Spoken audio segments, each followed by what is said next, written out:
আমি চ্যালেঞ্জ করলাম আহমদুল্লাহ সাহেব, আমি তাহিরির সাথে আপনি আল্লাহর কসম করে বলি, নবীর মহব্বত নিয়ে বলি, আপনি যে বলছেন 40 বছর আগে নবী ছিল না, আল্লাহর কসম করে বলি আমি তাহিরির সাথে আপনি 2 মিনিট টিকবেন না, 2 মিনিট টিকবেন না। যদি আপনি টিকেন, যুক্তি দিয়া দলিল দিয়া এই মাইকের স্পিকার আমি ছেড়ে দিব ইনশাআল্লাহ, বলে দিলাম। ওয়াজের মাঝে আমি কথা বলবো না। তাহিরি এত সোজা মানুষ না, তাহিরি এত অশিক্ষিত কেউ না। এই অন্তত পক্ষে হুব্বে রাসূলের উপরে দলিলে এর মাধ্যমে আমি প্রমাণ করে ইনশাআল্লাহ দেখাই দিব তাহিরি ইস্তাহিরি। যদি বলো কোর্ট কাছে মামলা করবা, আসো, 2 জনে কোর্টে যাই, সরকারি প্রোটেকশনের মাধ্যমে কোথায় বসবা, বসো, বসো, দালালের গোষ্ঠী বসো। কতগুলো চাইমটা তাহির বাপের নাম লইয়া লইয়া আইসা তার বাপের দালালি করতেছে মার্কেট পাওয়ার জন্য। গড় সিজন তো ওয়াজ মাহফিল নাই, শুধুমাত্র মার্কেট পাওয়ার জন্য। কথা কোন ঠিক না বেটি?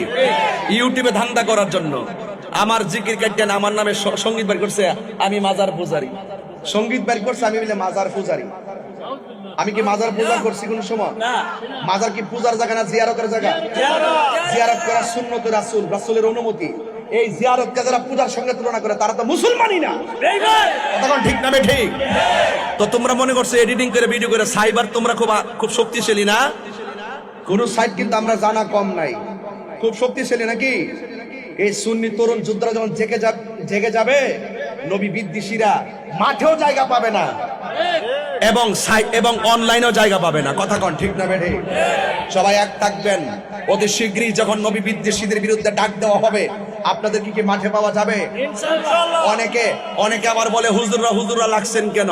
হুজুররা লাগছেন কেন? আরে বেটা, যেই ব্যক্তি নবীর বিরুদ্ধে কথা বলে, নবীকে অস্বীকার করে, সেটা তাকে তো আমরা হুজুর মনে করবো, দূরের কথা আমাদের জুতার দোলাও মনে করি না।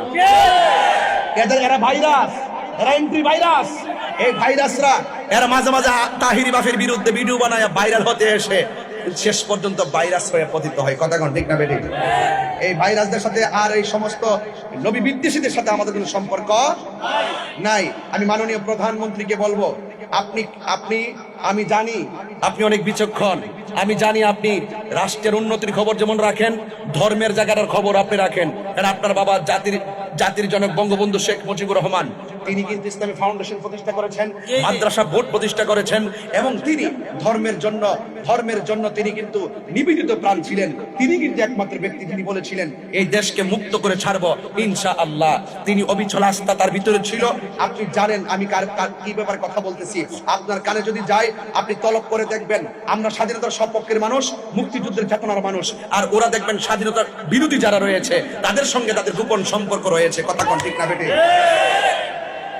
ঠিক আছে, তাদের কাজ কিন্তু ধর্ম না। তারা ধর্মকে ব্যবহার করে নিজের স্বার্থ হাসিল করে এবং বিভিন্ন উস্কানি দিয়ে ধর্মের সম্প্রীতিকে বিনষ্ট করে এবং রাষ্ট্রের সৌন্দর্যকে বিনষ্ট করতেছে। কথা বলেন ঠিক না বেঠিক?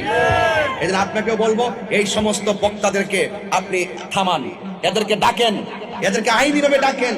যারা আমার নবীকে বলবে আমরা নবীকে 40 বছরের জন্য মানি না এবং 40 বছর তিনি নবী ছিল না, আমার নবীর উপরে এত বড় কথা তো হিন্দুরও বলে নাই। ওই দিন দেখলাম এক হিন্দু মুরব্বী বলতেছে আমি হিন্দু ধর্ম হতে পারি, কিন্তু মুসলমানদের ধর্মটা আমার ভালো লাগে। মুসলমানদের ধর্মের মধ্যে এমন একজন নবী যিনি রাহমাতুল লিল আলামিন। আর হিন্দুরও তো এই কথা বলে না, অন্য ধর্মের হলো নবীকে সম্মান দিয়ে কথা বলে। তাদের গ্রন্থের মধ্যে নবীর প্রশংসা অনেক শ্লোক আছে যেগুলো আমরা পড়ি দেখি। কথা কোন ঠিক না বেঠে? এত বড় স্পর্ধা বোঝা গেল তারা নিঃসন্দেহে গোপন একটা এজেন্ডা বাস্তবায়ন করার জন্য মাঠে কাজ করতেছে। সুযোগ পেলে তারা ধর্ম শেষ করবে, সুযোগ পেলে তারা রাষ্ট্র শেষ করে দিবে। কথা কোন ঠিক না বেঠে? কাদিয়ানীরা নবীর শেষ নবী মানে, আর এই মৌলবী নবীর 40 বছর নবী মানে না। তাইলে বোঝালে হেইটা হলো অরিজিনাল কাদিয়ানি, এটা হইলো চুপা কাদিয়ানি। একটা হইলো শিয়া, আরেকটা হইলো চুপা শিয়া। একটা হইলো খারিজি, আরেকটা চুপা খারিজি। কথা কোন ঠিক না বেঠে? একটা হইলো কাদিয়ানি, আরেকটা হইলো চুপা কাদিয়ানি। এই তথাকথিত শায়েখরা হইলো চুপা কাদিয়ানি। কারণ আমার মনে হচ্ছে তারা ওই কাদিয়ানীদের সাথে তাদের একটা গোপন সম্পৃক্ততা আছে। এই জন্য তাদের বিভিন্ন বিষয় নিয়ে আমি সরকারের কাছে বিভিন্ন ধরনের চ্যালেঞ্জ ছুড়েছি। তাদের স্বচ্ছতার ব্যাপারে, তাদের আকীদার এই সমস্ত বদ আকীদার উৎস কোথায় থেকে, তাদের চলাফেরার উৎস কোথায় থেকে, আমি সেটার কারণ দর্শাবার জন্য লিগ্যাল নোটিশ প্রস্তুত করতেছি ইনশাআল্লাহ।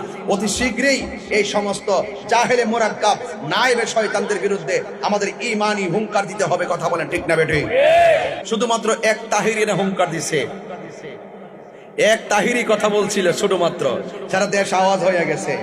আবার অনেকে প্রশ্ন ছুড়ে কি জানেন, আহমদুল্লাহ সাহেব অনেক শিক্ষিত, তাহিরি বাউল বক্তা বলে, তার সাথে তাহিরির সাথে আহমদুল্লাহ কি কথা বলবে? হ্যাঁ, এরকম ভাবে লেখে আর কি। আমি চ্যালেঞ্জ ছুড়ছি, এরপরে যখন দেখলাম আমি মামলা গেলাম না কেন, আমার উপরে ক্লেম অভিযোগ তুললো, তখন আমি তাদেরকে অফলাইন অনলাইনে 12 ঘন্টার জন্য চ্যালেঞ্জ করছি। কথা কোন ঠিক না বেঠিক? এই 12 ঘন্টার ভিতরে কি তারা আসছে কেউ? কতলা চ্যাংরা পেংরা স্কুলের ছাত্র এক, তোমার চ্যালেঞ্জ আমরা গ্রহণ করছি। আরে বেটা বিয়াবো আরেকজন, কবুল কো আরেকজন। কথা কোন ঠিক না বেটি? হ্যাঁ, গেছে দুই জামাই, এক ছেলে এক বাড়িতে গেছে বিয়া করতে, আরেক বাড়ির মেয়েরে, সাথে গেছে 300 পদযাত্রী। জামাই বিয়ার কবুল কর খবর নাই, সব কবুল করে বই দিছে। এদের অবস্থা এইরকম। কথা কোন ঠিক না বেটি? এই জন্য অপরাধ যে করছে, এই আগুন যেখানে লাগছে সেখানে পানি ঢালতে হবে। যে অপরাধ করছে তারে কও তাড়াতাড়ি তওবা করার জন্য।